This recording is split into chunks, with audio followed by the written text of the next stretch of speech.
Well, good evening and welcome, and thank you very much for coming. So we've been listening to Gustav Pleyel.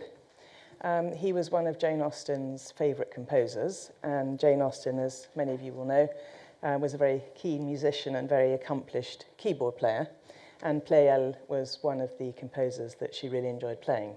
That gives you an idea of how accomplished she was. As many of you will know, it's very nice to see a number of familiar faces from the last few years. This is my fourth and final year as Gresham Professor of Rhetoric. And so this is the first of the last 6 lectures that I'll be giving. And over the last 3 years, my overall title was The Mysteries of Reading and Writing. Sometimes I took a historical line in relation, for example, to the history of reading across time. And sometimes we were looking at particular literary works and exploring them. It was really, in some respects, exercises in close reading. And the works came from the 3 different major genres, the novel, poetry, and theatre. And I also occasionally appealed to the biographies of various authors. Now, a lot of purist literary theorists don't like making any reference to biography. The literary work stands on its own and it means what it means. I don't take quite such a purist view. I think there are times when it's very useful to know something about the author, but of course one doesn't want to fall into the trap of thinking that the literary work is just a version of the life. That certainly can't be the case with Jane Austen, because as most of you will know, she lived a relatively withdrawn existence, as was the case for most single women at the time. And so very much of her work is obviously, she's drawing on a lot of her reading and obviously her imagination. Now, this year I've included the term rhetoric in the overall title for the next 6 lectures, Rhetoric and the Life of Literature. And I've done this just because I feel it's important that one recognises exactly what Sir Thomas Gresham might have wanted when he endowed my chair in the 16th century as Professor of Rhetoric. And my predecessors have interpreted this title rather loosely. It hasn't prevented them delivering excellent lectures, I should say. But I thought it was time to rein in a bit and to narrow the definition. Now, rhetoric has a bad name, as this cartoon demonstrates, and phrases like empty rhetoric, it's all rhetoric, suggest that rhetoric is really more about finding ways to deceive, as would be suggested here. And this, of course, can be true. But rhetoric is also an ancient discipline that tries to make sense of how we go about the business of persuasion, which of course happens to be the title of Jane Austen's novel. This would be a fairly conventional definition of rhetoric, the art and study of using language effectively and persuasively. Now, I think one could argue that all human communication is essentially rhetoric, is essentially persuasive. I mean, even a very sort of cliched, mundane, rhetorical question like, isn't it a lovely day, has, in some sense, a persuasive element. I mean, if you hadn't actually noticed what the day was like, and someone said, isn't it a lovely day, you might be persuaded to think, oh, yes, it is really rather a lovely day. So I think it's reasonable to argue that rhetoric has a very, very broad definition. And what I want to do this year is to explore some of the nuts and bolts of rhetoric in order to show how understanding certain kinds of terms, certain kinds of technical terms, allows us to see how literature works, how a literary work kind of conjures its magic. And I think knowing something about the discipline of rhetoric opens literary works up. It's a little bit like putting a magnifying glass to them. But I also want to argue something that goes beyond that, which is to say that I think really great works of literature actually push the boundaries of rhetoric.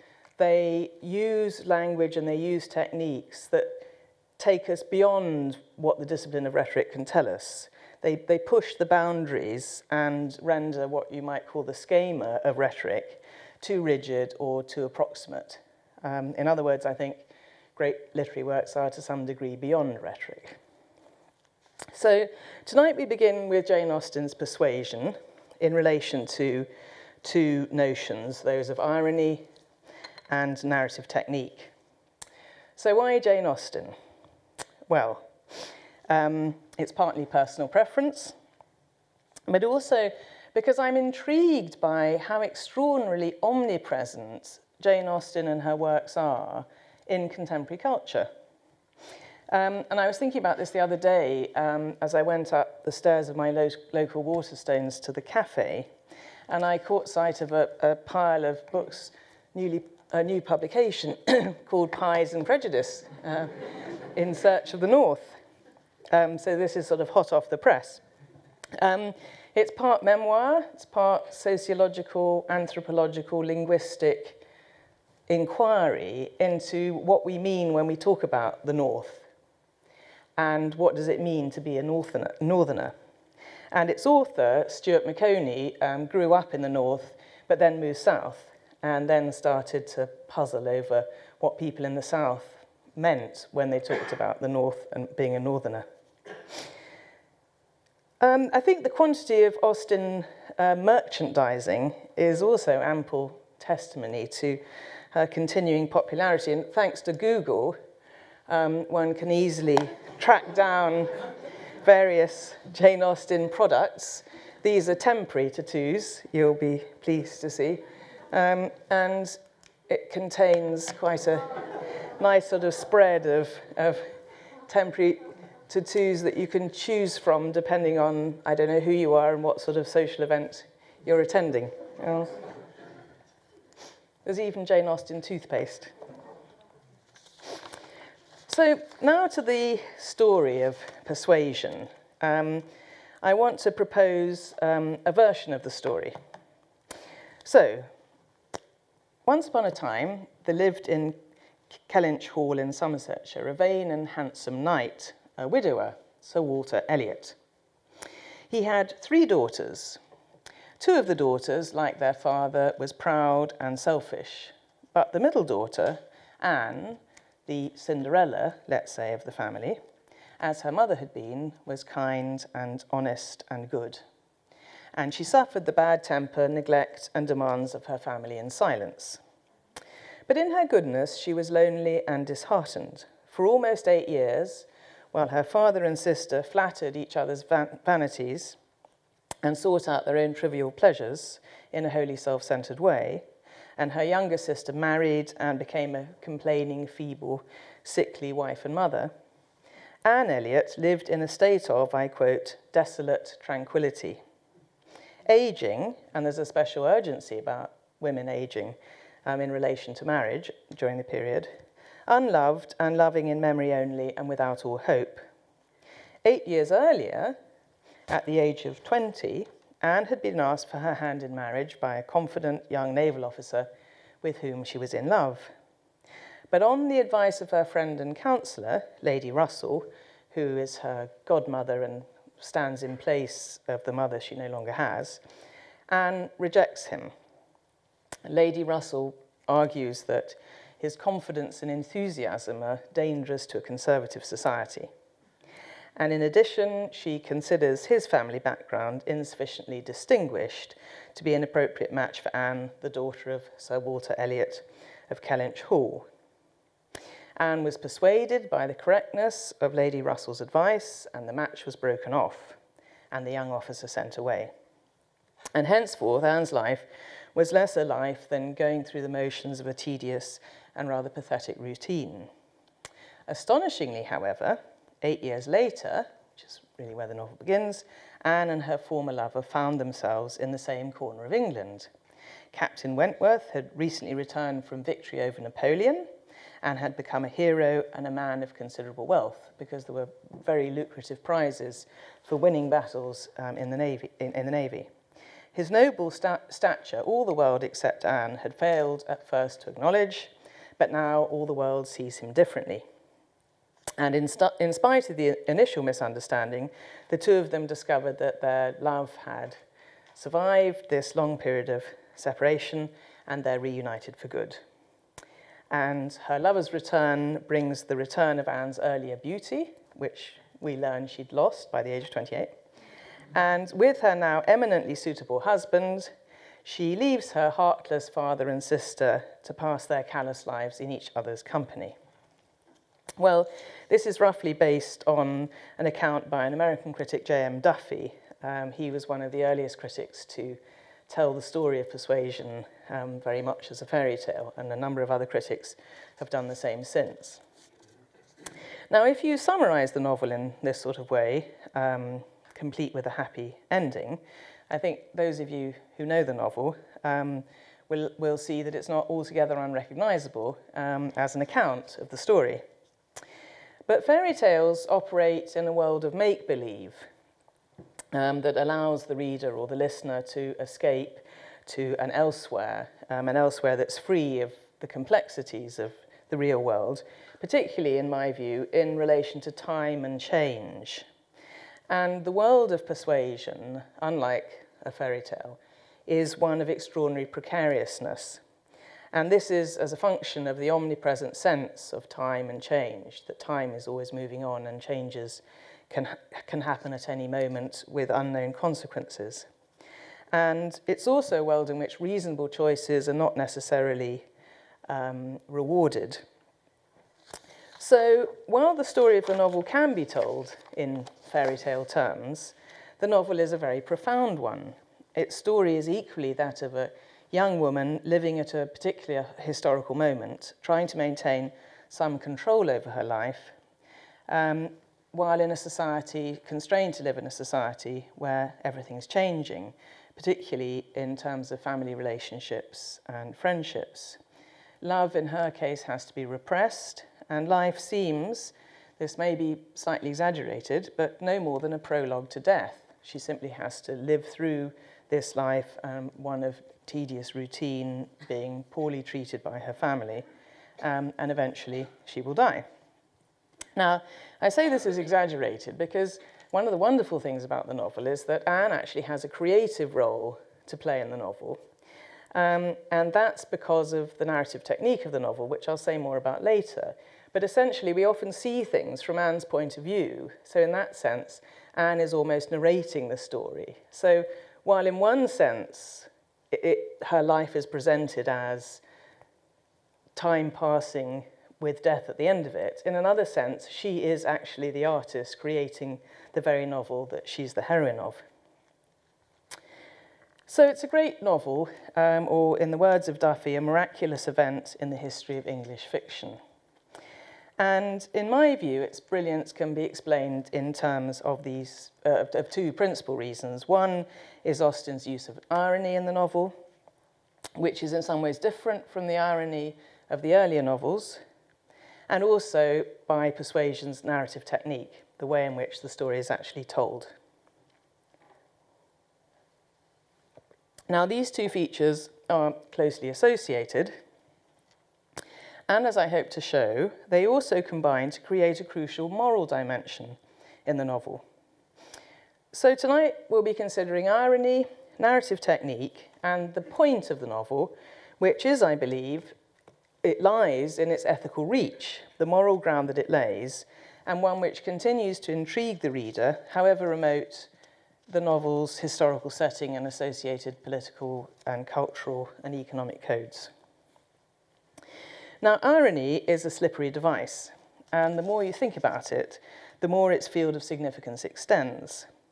The word came into the English language in the 16th century, so relatively recently, and its ascendance, and by that I mean the use of irony, really accelerates during the 17th and 18th centuries, that's to say, during the Enlightenment or the Age of Reason.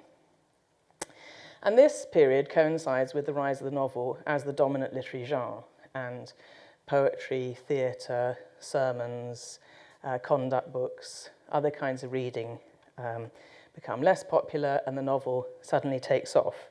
And with it, irony as a way of telling a story takes off too.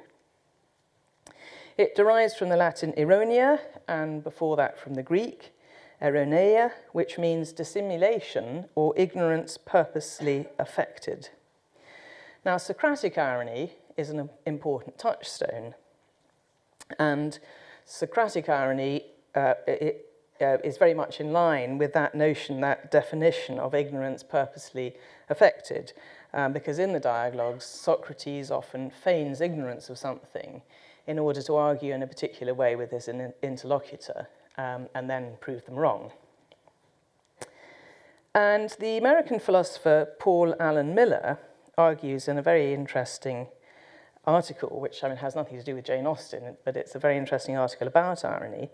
He points out that it's not just a literary device or a stylistic ornament, nor is Socrates' use of irony in his conversations with his Athenian friends merely an exercise in sarcasm, which is a closely related rhetorical device.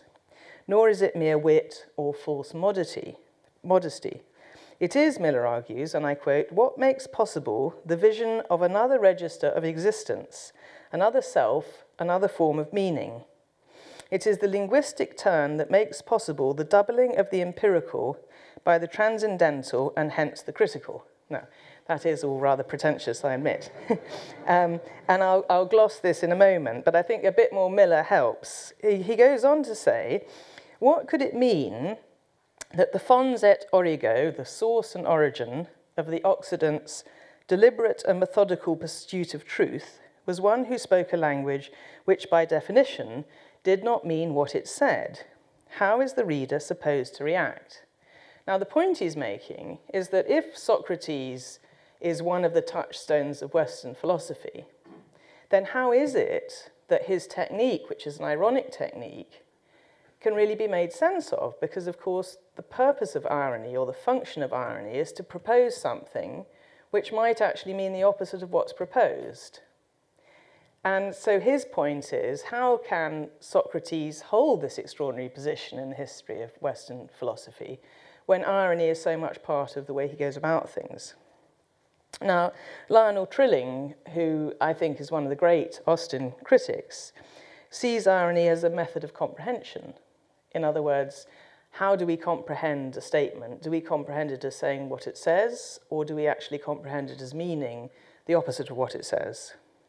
The critic Wayne Booth, not in relation to Austen, but in relation to the way writers use irony more generally, takes this even further and says, the author, insofar as we can discover him, and he is often very remote indeed, refuses to declare himself, however subtly, for any stable proposition, even the opposite of whatever proposition his irony vigorously denies.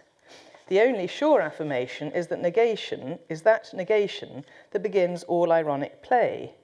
This affirmation must be rejected, leaving the possibility, and in infinite ironies the clear implication, that since the universe, or at least the universe of discourse, is inherently absurd, all statements are subject to ironic undermining.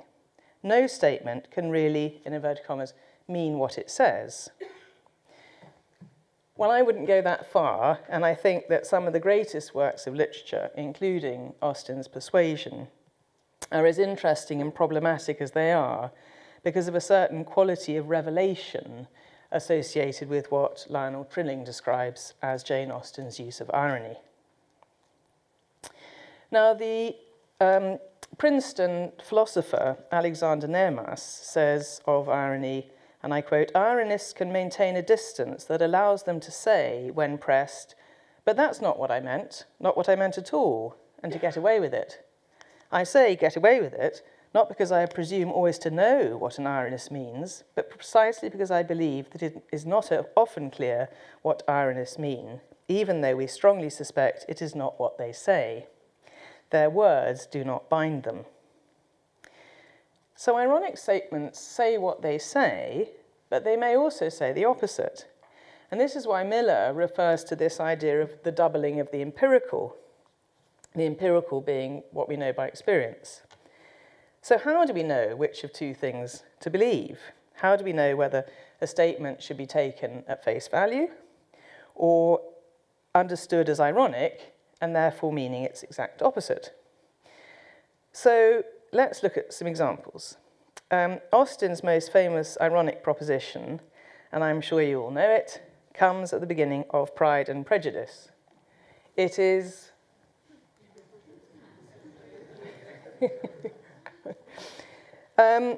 This, by the way, was in the Telegraph's 30 best opening lines back in February when they ran one of these sort of literary surveys.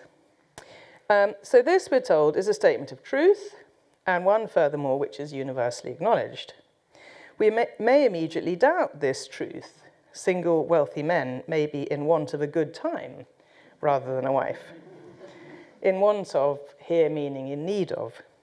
And it soon becomes clear that Austen's story reveals the opposite. It's young women and young women's mothers who are keenly on the lookout for wealthy unmarried men who might make eligible husbands for them or their daughters. But the deeper irony in Pride and Prejudice, one that is more complex than statements that certainly mean what they say and the opposite, is a comic one which emerges out of the mismatch between Elizabeth's confidence or overconfidence or pride in her estimation of Darcy and the narrator's subtle hints that her views are in fact based on prejudice and are only ever limited insights. Now, the ironies in Persuasion and the relationship between irony and narrative technique are different. This, remember, is her last complete novel. This is because in the late novel, the ironies are, I'm happy to say, to some degree bound up with rhetoric. The Art of Persuasion, which happens to be the title of Austen's novel. And as Arthur E. Walzer has argued, and I quote, ironically, a will totally under the control of selfishness, such as Sir Walter's or Elizabeth's, is so closed off to others that it becomes resistant to emotional appeal and invulnerable to genuine persuasion, while a will such as Anne's, open to both the stirring of the affections and the moral claims that others make on her, is persuadable. In other words, I think you could argue that the novel is actually about the art of rhetoric. The novel is about the importance of recognizing, or at least toying, with the possibility of the ironic, which leaves us in an uncertain position as readers, because we have to decide what is and what isn't ironic. So let's look at a range of other ironies in the novel, ironies which are of rather different types. Overheard conversations provide very rich possibilities. Wentworth's famous hazelnut speech is one such. And he says very pompously, "Here is a nut, to exemplify a beautiful, glossy nut, which, blessed with original strength, has outlived all the storms of autumn. Not a puncture, not a weak spot anywhere. This nut, while so many brethren have fallen and been trodden underfoot, is still in possession of all the happiness that a hazelnut can be supposed capable of."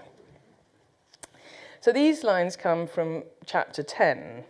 Captain Wentworth delivers them to Louisa Musgrove, and Anne Elliot overhears them. And Captain Wentworth is this is one of his hobby horses, a sort of favourite topic of conversation. The value of constancy and strong character. This beautiful nut has weathered the storms and stayed on the tree, unlike others. And Wentworth uses the nut as an illustration of the importance of resoluteness and strength of mind. And as readers, we know that Wentworth is talking this way because he believes that Anne Elliot broke her engagement with him because she had insufficient strength of character to stand up against the disapproval of others. So the way Louisa hears this speech and the way Anne overhears it is really very different. She'd promised him her heart, and she's gone back on her pledge. And Austen's multiple ironies are a key part of this passage.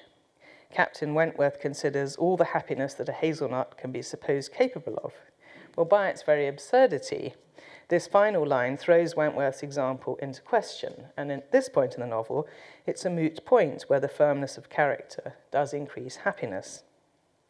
Now, it's Wentworth's inflated confidence that leads him to deliver the hazelnut speech, on which his fate takes an ironic turn.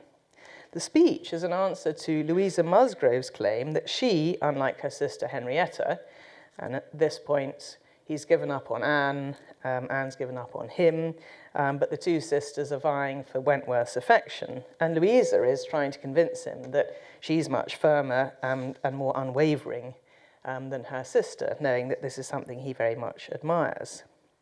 And Louisa makes her sister's seeming submission to her aunt's resistance to a planned visit to the Hayters evidence of a feeble character that she contrasts to Wentworth with her own. And so I made her go. I could not bear that she should be frightened from the visit by such nonsense. What, would I be turned back from doing a thing that I had determined to do, and that I know to be right, by the airs and interference of such a person? Or of any person, I may say. No, I have no idea of being so easily persuaded. When I have made up my mind, I have made it. And Henrietta seemed entirely to have made up hers, and yet she was as near giving it up out of nonsensical complacence. Wentworth approves and says, happy for her to have such a mind as yours at hand. Woe betide him, and her too, when it comes to things of consequence, when they're placed in circumstances requiring fortitude and strength of mind, if she have not resolution enough to resist idle interference in such a trifle as this. Your sister is an amiable creature, but yours is the character of decision and firmness, I see. It is the worst evil of too yielding and indecisive a character that no influence over it can be depended on.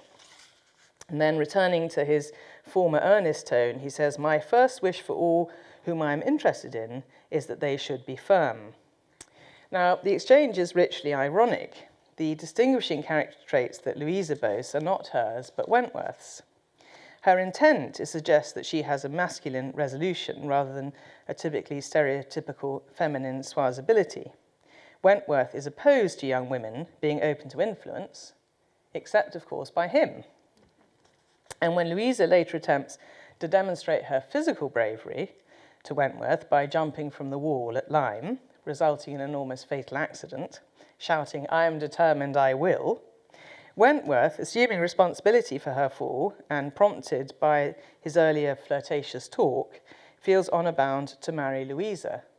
So she has tried to demonstrate how resolute and firm and masculine she is by jumping from a wall, very foolishly, and then has concussion and makes life very difficult for everybody. But she does this in order to impress Wentworth, and then Wentworth then feels a sense of responsibility. But his sense of responsibility comes just at the point in the novel when he realises that he still loves Anne. And so there's nothing that Wentworth can do except essentially withdraw from that society. So he disappears, as it were. And the irony couldn't be more obvious. The man who claimed to be master of his destiny has now left the stage and waits to see how fate will decide his future. And there are other delightful ironies of fate. Anne learns that Captain Benwick was engaged to Captain Harville's sister and that he'd been waiting for promotion and wealth before marrying, only to find out tragically that she'd died the previous summer while he was at sea. And this, of course, leads Anne to contemplate a parallel scenario, one in which she had insisted on a comparably long engagement, and that Wentworth might then have returned to sea to seek his fortune, and that meanwhile Anne herself might have died. The ironies of life and the ironies of fictional plots are brilliantly exposed. Perhaps what Anne enjoys is a kind of moral luck. To try to circumnavigate in wedlock, quote, the uncertainty of all human events and calculations, unquote, is to avoid living itself. Now, the all-consuming nature of Anne's love reduces everything in her view except the object of her love. And this is brilliantly contrasted with Lady Russell's blindness to what is most dear to Anne when Captain Wentworth walks past the two women as they walk down a street in Bath. The following morning, Anne was out with her friend, and for the first hour in an incessant and fearful sort of watch for him in vain. But at last, in returning down Pulteney Street, she distinguished him on the right-hand pavement, at such a distance as to have him in view the greater part of the street. There were many other men about him, many groups walking the same way, but there was no mistaking him. She looked instinctively at Lady Russell, but not from any mad idea of her recognising him so soon as she did herself. No, it was not to be supposed that Lady Russell would perceive him till they were nearly opposite.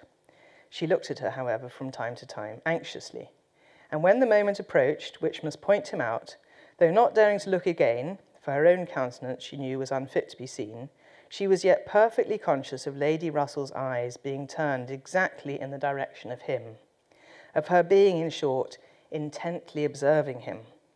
She could thoroughly comprehend the sort of fascination he must possess over Lady Russell's mind, the difficulty it must be for her to withdraw her eyes, the astonishment she must be feeling that 8 or 9 years should have passed over him, and in foreign climes, and in active service too, without robbing him of one personal grace. At last, Lady Russell threw back her head. Now, how would she speak of him? "You will wonder," said she, "what has been fixing my eyes so long. I was looking after some window curtains, which Lady Alicia and Mrs. Franklin were telling me of last night.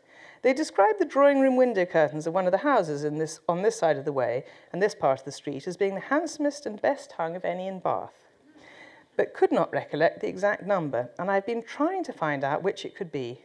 But I confess I can see no curtains hereabout that answer the description." Anne sighed and blushed and smiled in pity and disdain, either at her friend or herself. The part which provoked her most was that in all this waste of foresight and caution, she should have lost the right moment for seeing whether he saw them. In other words, she's so taken up with whether or not Lady Russell has noticed him that she's lost her concentration. And the smile of pity and disdain which Anne gives immediately afterwards is either for her friend or herself. And we as readers are caught up in the multifaceted irony which deflates both characters. We feel both pity and disdain for both Anne and Lady Russell. And the irony here could, I think, be described as one of multiple subjectivities. Anne makes assumptions about Lady Russell's subjective experience, which is not the objective experience that she assumed. And objectively, Anne assumes that Lady Russell can only be experiencing the street as she is, in other words, dominated by Captain Wentworth. But Lady Russell, as she's not infatuated with Wentworth, is preoccupied by the domestic and mundane curtains. Now, this irony of different subjective experiences is compounded by Anne's self-irony. Such has been her preoccupation with Lady Russell's experience that she momentarily loses sight of her own interests, whether or not they've been noticed by Wentworth. And Anne's capacity to see the comedy of her ways of thinking adds very much to the appeal of her character. Her self-perspective contrasts with that of her fathers and sisters, and indeed Captain Wentworth, at this stage at least in the novel. And the consummate irony of the novel, of course, concerns Wentworth. And it raises two fundamental questions about the novel's conclusion. Firstly, how is it that Wentworth, having behaved so impetuously and having caused grief to a number of people, how can he be said to be worthy of Anne? And the only real answer to the question, at least implied by the novel, is that Wentworth does penance for his mistakes. He comes to know himself, and this self-knowledge rids him of negative traits and emotions, namely pride and anger. It's Wentworth himself who tells us that after Louise's accident, quote, his penance has become severe, unquote. He has, we're told, felt the pain of both, quote, horror and remorse. All this leads him to understand that what he has learnt, quote, ought to make me forgive everyone sooner than myself. In fact, he comes to see that he doesn't deserve Anne. And this is how, thanks to his new self-knowledge, he's able to explain this. And this he is now, thanks to his new self-knowledge, able to explain with both wit and supreme irony, when he says, I have valued myself on honourable toils and just rewards. Like other great men under reverses, I must endeavour to subdue my mind to fortune. I must learn to brook being happier than I deserve. Essentially, I've been accustomed to believe that everything that has come to me I've earned. I've prided myself on working hard for just rewards. Like other great men who suffer setbacks, I must try to accept my luck. I must learn to put up with being happier than I deserve. So just as Anne's self-ironising wins us over to her, so too does Wentworth's at the end of the novel. And it's these self-ironies that make us feel that the match couldn't be more fitting. There's one further category of irony that I would just like to mention briefly, which I term self-reflexive irony. And this is an irony that leads the reader to consider the artificiality of the text being read and to consider the relationship between this known artificiality and the reality of the text. This is to do with how the subject of reading is treated as we read the novel. And I think if I give an example, that'll become clearer. So Captain Harville, who's, as you know, one of the more minor characters, we're told that he's no reader, while Captain Benwick is, and his reading is the subject of considerable exploration. Benwick, we learn, is, and I quote, a young man of considerable taste in reading, though principally poetry. The though principally poetry, indicates a reservation on Anne's part. She considers poetry to be less edifying than prose, especially prose that's pious or improving in intent. Benwick's favourite authors are Scott and Byron. Scott for his tender songs, Byron for his descriptions of broken hearts. Both touch on Anne's own experience, perhaps explaining her reservations about them. She argues with him that, quote, it was the misfortune of poetry to be seldom safely enjoyed by those who enjoyed it completely, and that the strong feelings which alone could estimate it truly were the very feelings which ought to taste it but sparingly, unquote. In other words, Anne implies that poetry may demand strong feelings for its full appreciation, but strong feelings have their own dangers. Wholehearted enjoyment is not sage enjoyment. Poetry, Anne considers, should be sparingly tasted and balanced by a healthy diet of, and I quote, our best moralists, unquote, collections of the, quote, finest letters and memoirs of worth and suffering. These will cure him of his surplus of sentiment over reason. So she feels he needs to rebalance his reading. And this is where the novel reflects on itself. This is the self-reflexive irony. Anne gives discursive literature precedence over works of the imagination, but the novel that we're reading is, of course, a work of imagination.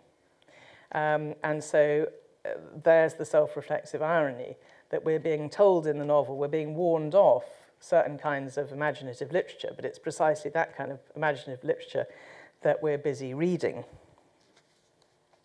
Now, most of the time, the distance between Anne and the novelist Austen is highly ambiguous. And this is where I want to move on to the question of narrative technique and to consider the peculiar manner of the novel's telling. So we've looked at various ironies in the novel.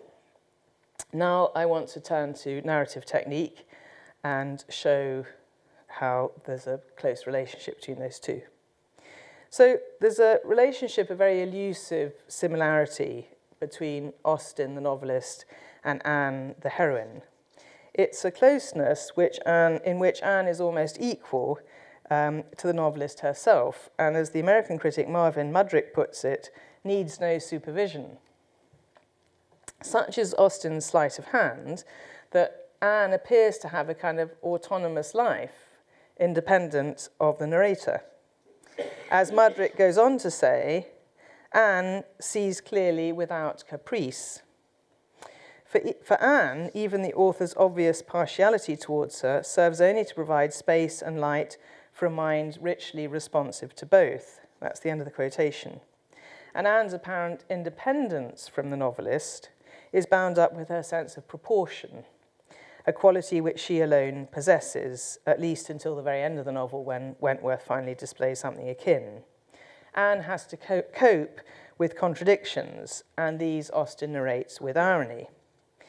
But there's another technique which further contributes to the novel's ambiguity, and that is its narrative style. Jane Austen was one of the first British writers systematically to employ free indirect speech or free indirect discourse. And this is a way of telling a story where ambiguity is introduced to leave the reader unclear as to whether we're hearing a character's thoughts directly or whether these thoughts are the view of the narrator. So, for example, when Anne reflects on Wentworth's estimation of how she's changed over the 8 years for which they've been separated, we read this passage: "So altered that he should not have known her again," in speech marks. So this is what Wentworth said. "These were words which could not but dwell with her. Yet she soon began to rejoice that she had heard them. They were of sobering tendency. They allayed agitation. They composed and consequently must make her happier."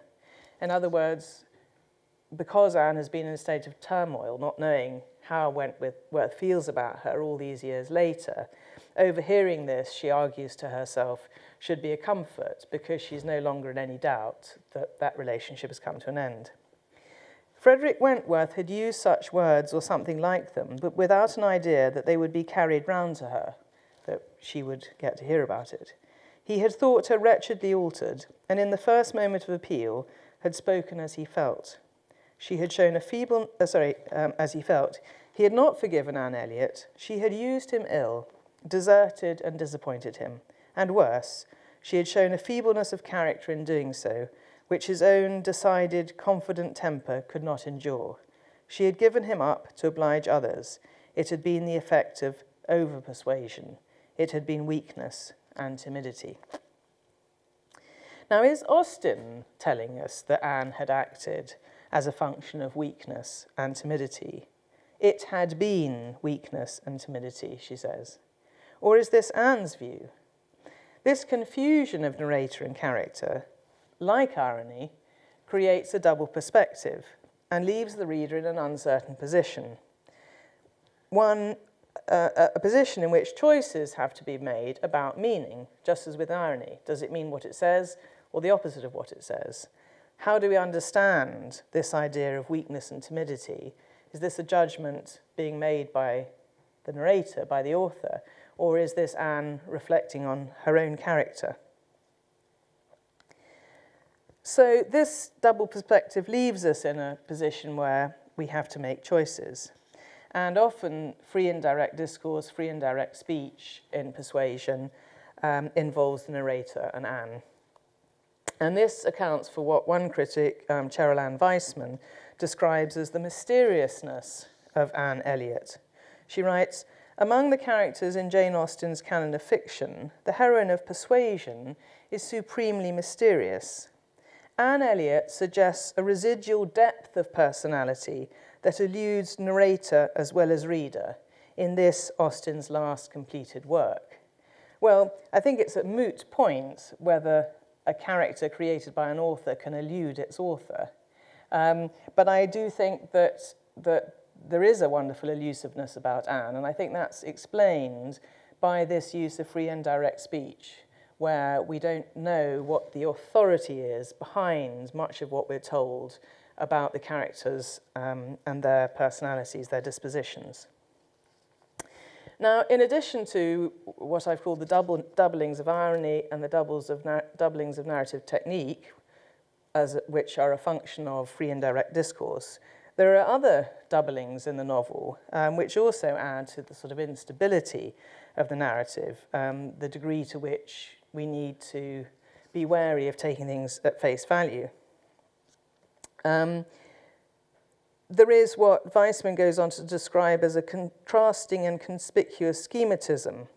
The wistful tone of Persuasion is informed by a bizarre and implacable emphasis on doubleness and refrains in diction, There are various phrases that recur. Plot, there are sort of doublings of the plot, like the two scenes in which there's a hidden listener overhearing a conversation. And symmetric doubling is not intrinsically remarkable in Austen's fiction, of course. The titles, Pride and Prejudice, Sense and Sensibility, reflect that sort of harmoniously epigrammatic rhythm of 18th century prose. But in that tradition, as in Austen's earlier novels, structural symmetry suggests the dependable order of a stable, rational world. In Persuasion, on the other hand, names and events recur in a disturbingly irrational way, reflecting a transient and an uneasy world. We find a surprising occurrence of coincidentally shared names, for example. In the plot, the dramatic turning point is foreshadowed by an earlier, strikingly similar contrivance, and both narrators and characters' diction are studied with arresting refrains. Presented from its outset as a sequel to implicitly meaningful, unwritten earlier story, because after all, we start 8 years after the original love affair, the novel is a puzzling play on the notion of doubleness. So the earlier novels have that kind of symmetry, which is suggestive of a reliable, steady order. In Persuasion, there's something more disturbing going on. And I think we're led to ask, well, is Austen poking fun at our credulousness? Is she poking fun at us taking imaginative prose seriously, particularly as we know that Anne is rather critical of this kind of writing? Does Austen want us to be suspicious of her fiction? Well, I think it's these uncertainties which make the novel such a great one. And it means that the rules of rhetoric, and in particular the use of irony, and free and direct discourse explain a great deal. Now, to my amazement, there have been attempts over the years to find ways of indicating irony in written texts, typographically. In the 1580s, Henry Denham introduced a rhetorical question mark, or percontation point, or reversed question mark, to indicate irony. So you had an ironic statement, and it was followed by this mark.